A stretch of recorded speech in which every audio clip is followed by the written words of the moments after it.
nadie para acogerla. María es la Virgen oyente de la palabra. Podríamos saludarla, salve, Virgo audiens, Virgen oyente que acogiste la palabra, que no se desperdició ni una sola palabra de las que el Señor te dirigió. Esta parábola del sembrador en la que se habla de esa semilla, que bien podríamos decir que es la semilla de la palabra, que es sembrada generosamente por Dios. Y claro, cuántas de esas palabras que son perlas preciosas, tesoros de gracia, que Dios ha revelado al mundo, se desperdician porque no las acogemos. Cuánta palabra de Dios luminosa se desperdicia.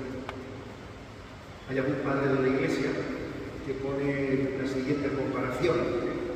Cuando estamos, por ejemplo, en la Eucaristía, purificando los vasos sagrados, tenemos cuidado, o debemos de tenerlo, de que las partículas de la Eucaristía que se originan en la fracción del pan no se pierdan, sino que tenemos cuidado de recoger esas partículas, porque sabemos que también el Señor está presente y tenemos cuidado de la purificación. Y dice el Santo Padre, pero no hacemos lo mismo con la palabra de Dios, que la palabra de Dios, que también nos ha sido dirigida, no tenemos cuidado de acoger esas palabras, todas y cada una de sus expresiones, sino que se pierden muchos versículos y palabras, ¿no? Y no tenemos ese cuidado como sí que quizás lo tenemos de la purificación de la Sagrada Eucaristía.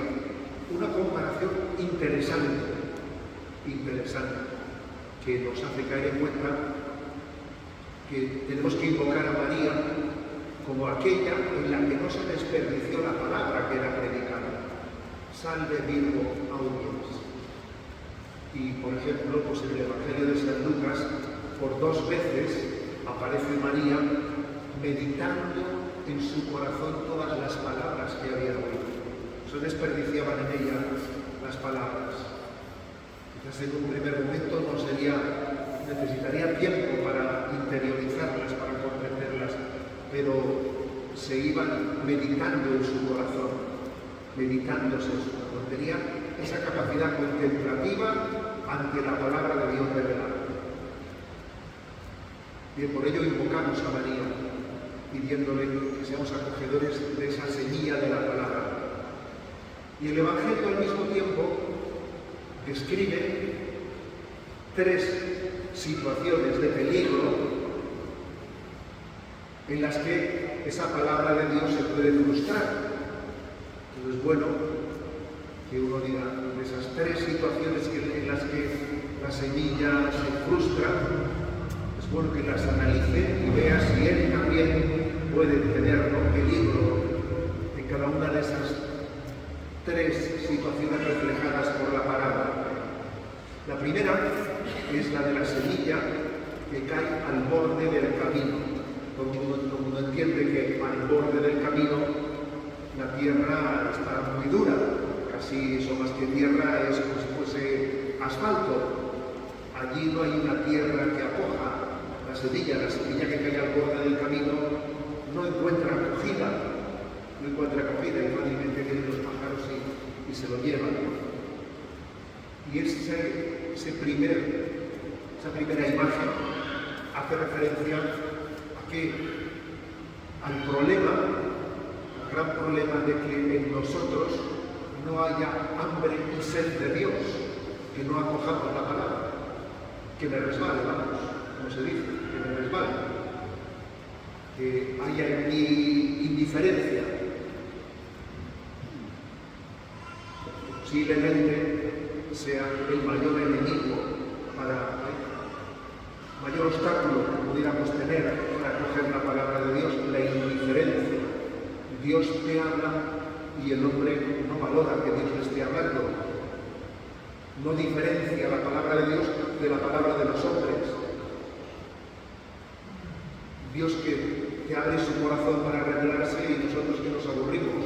Hombre, eso sería muy grave.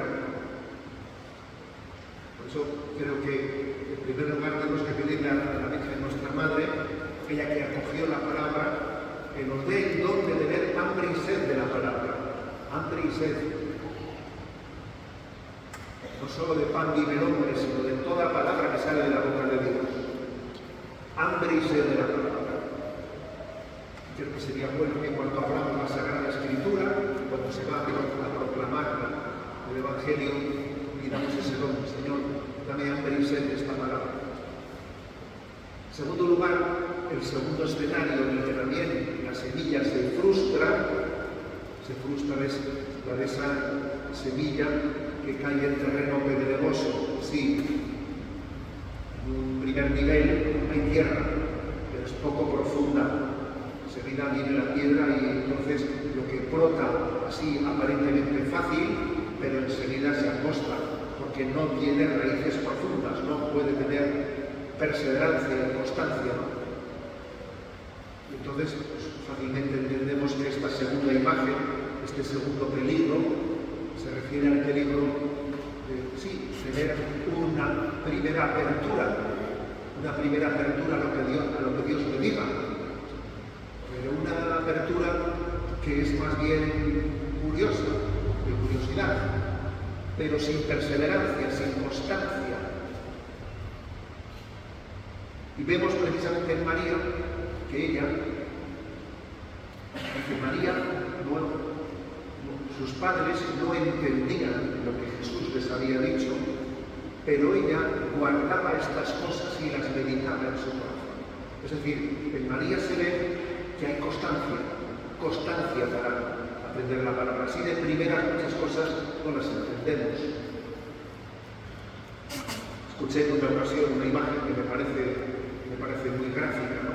para entender la importancia de la constancia. Decía, esto es como cuando, para poder desde una garrafa llenar una botella pues no se puede fácilmente desde la garrafa llenar la botella, sino que se le pone un embudo.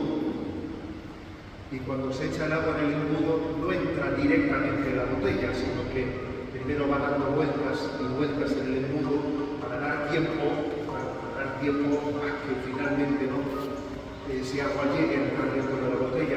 Algo así ocurre también, debe de ocurrir en nuestra recepción de la palabra, que se necesita constancia, perseverancia. Así, de primera captación, no llegaremos a recibir fácilmente la luz de Dios. Se necesita perseverancia y constancia en la meditación de la palabra. Y cada vez que la meditemos, la comprenderemos más profundamente. No vale decir, no, si yo esa parábola ya me la sé, la del hijo pródigo, del padre que tenía 2 hijos. Un momento, ¿cómo que ya me lo sé? Eso no es así. La comprensión de la palabra necesita constancia y profundidad. Y por eso decía Santa Teresa que cada vez que leía un texto de la palabra se le iluminaban 1000 aspectos distintos que antes no había sido capaz de ver. Constancia y perseverancia. Y en tercer lugar, esa semilla que cae en una tierra, sí, tierra buena, no tiene piedras, pero que en ella hay arrojos, que en ella también hay zarzas, malas hierbas. Entonces, claro, sí, la semilla crece, pero también hay otras malas hierbas que terminan por ahogar a la buena semilla, ¿no? Y es la imagen de esa palabra de Dios que no termina de ser fecunda en nuestra vida, porque en nuestro corazón al mismo tiempo hay mucha mala hierba que tiene que ser detectada y purificada. Criterios mundanos. Eso que le dice Jesús a Pedro: Pedro, tú piensas como los hombres, no piensas como Dios. Tienes que purificarte de tu manera de pensar. No te purifiques, lo que yo te estoy diciendo no va a dar fruto en ti. No vale a coger la palabra de Dios, sino que tenemos que tener capacidad crítica frente a ideologías que se nos infiltran sin darnos cuenta y que son contrarias al Evangelio. Y hay que estar siempre atento a ese riesgo. Oye, que yo no puedo ser de Cristo y del mundo al mismo tiempo. Que no puedo compaginar lo incompaginable. Porque es que al final será el mundo el que termine por ahogar la palabra de Dios, si es así. Por lo tanto, queridos hermanos, es luminosa la palabra de Dios como siempre. es luminosa para decir, seamos tierra sedienta, tierra comida, tierra que se ha purificado para poder acoger la palabra de Dios, como lo fue el corazón de María.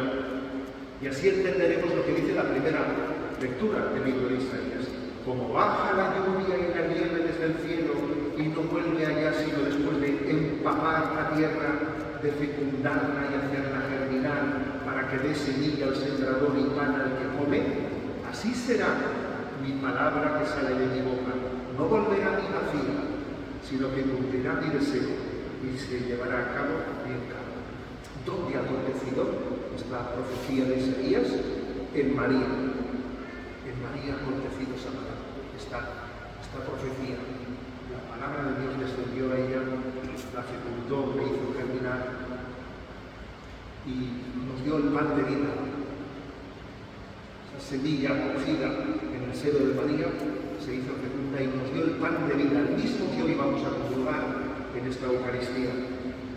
Y el Señor quiere hacer ese milagro de fecundidad en cada uno de nosotros, cuando a pesar de nuestra miseria, Él quiere que esa semilla de nosotros fruto, en unos 100, en otros 60, en otros 30, el que tenga oídos para oír, que oiga.